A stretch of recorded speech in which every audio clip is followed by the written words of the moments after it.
Hello and welcome. You are watching Don Bosco Media Network. This is Deepika Lingdor bringing to you the Salesian news across the globe.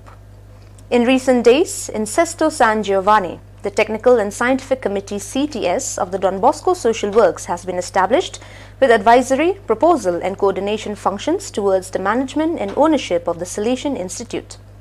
The CTS, composed of managers, teachers and trainers of Salesian Institution of the technical professional training chain and experts from the world of work, profession and scientific and technological research, has different purposes.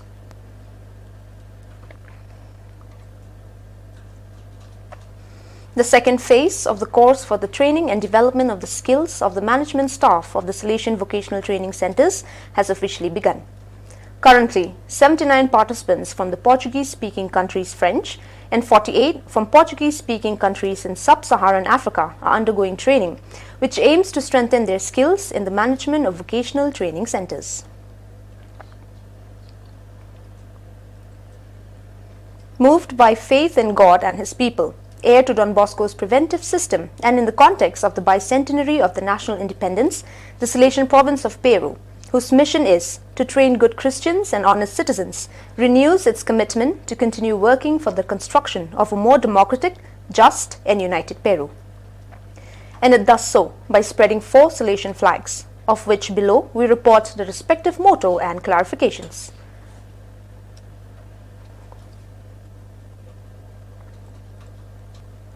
The head of Misión Salesianas and the Salesian Missionary Prosecutor's Office in Madrid, Don Eusebio Munoz, and the Director of Institutional Relation of Real Madrid, Emilio Butraguieno, celebrated last Thursday, 4th February, the 10th anniversary of the alliance between each other's organization, during a ceremony led by Julio González Ronco, Administrative Director of the Real Madrid Foundation, celebrated at the auditorium of the Real Madrid Sports City in Valdebebas.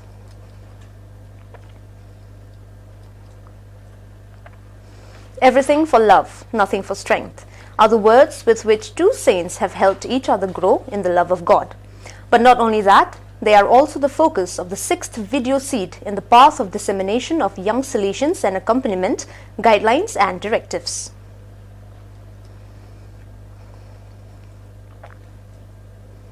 On January 31st, on the occasion of the Feast of Don Bosco, Father Melchor Trinidad, Superior of this province of the Western United States SUO, presided over the Eucharist in the St. Bridget Church in Los Angeles, which welcomes the faithful of the Chinese Catholic community. The Eucharist was celebrated by Don James Sneblas, Director of the Salesian Presence in Los Angeles, and Don John Lam. During Mass held in the courtyard following the guidelines and safety protocols for the pandemic, Edmund Ngo led 16 Salesian cooperatives in renewing their promise. On January 31st, the Feast of Don Bosco, 3 aspirants of the Margarita Mother Center delivered their promise as Salesiani cooperators during a Mass presided over by Don Shizu James, SDB.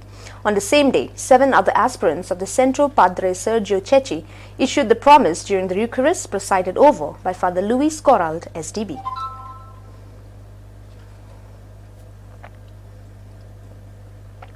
Many members of Melbourne's Salesian family celebrated Don Bosco's feast in the parish church adjacent to the Don Bosco Training House in Clifton Hill near Melbourne. The solemn Mass was presided over by Don Will Matthew, Superior of the Salesian Australia Pacific Province AUL, and concelebrated by many Salesian priests. During the Eucharist, 3 Salesian clerics, Etuati Milo, Kevin Fiame and Jeff Miller, issued the perpetual profession in the hands of the inspector. On January 31st, the Salesian headquarters, the Visitatoria Maria Sededela Spienza, and the Salesian Pontifical University UPS signed a convention to give concrete form to the collaboration already underway at various levels, cultural, informative, technological, between universities, Salesian Historical Institute and Central Salesian Archive. The protocol of intent was signed by the Vicar of the Rector Major, Don Stefano Martoglio, the Superior of the UPS Visitatoria, Don Maria Aroquiam Canaga, and the Rector of the UPS, Don Mauro Mantovani. Traffic is a wound in the body of contemporary humanity. Pope Francis in 2015 established in the memory of Saint Bakita, the Sudanese nun, slave at 9 and then freed. the World Day of Prayer Against Human Trafficking. Economics without trafficking in people. This year, the objective is to work for an economy that doesn't even indirectly favor these vile traits, that is an economy that never makes man and women a commodity, an object, but always the end of it.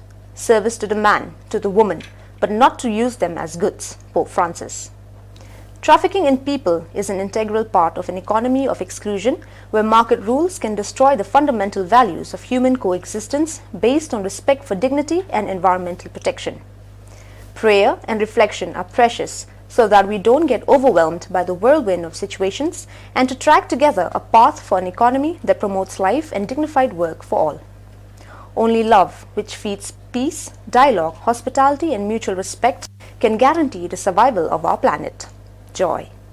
Joy's story brings together many people like her, kidnapped in a chain of hell and struck by the tragedy of the invisibility of trafficking.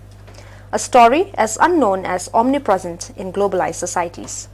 Its crucial path unfolds like a mosaic of reality lived by the many most vulnerable brothers and sisters, made transparent in the eyes of others. Today, February 9th, Safer Internet Day, World Day for a Safe Internet. Launched in 2004, the day is celebrated online in over 170 countries around the world. The theme, Together for a Better Internet, is according to the EU Commission an invitation to participate in making Internet a better and safe place, especially for children and young people.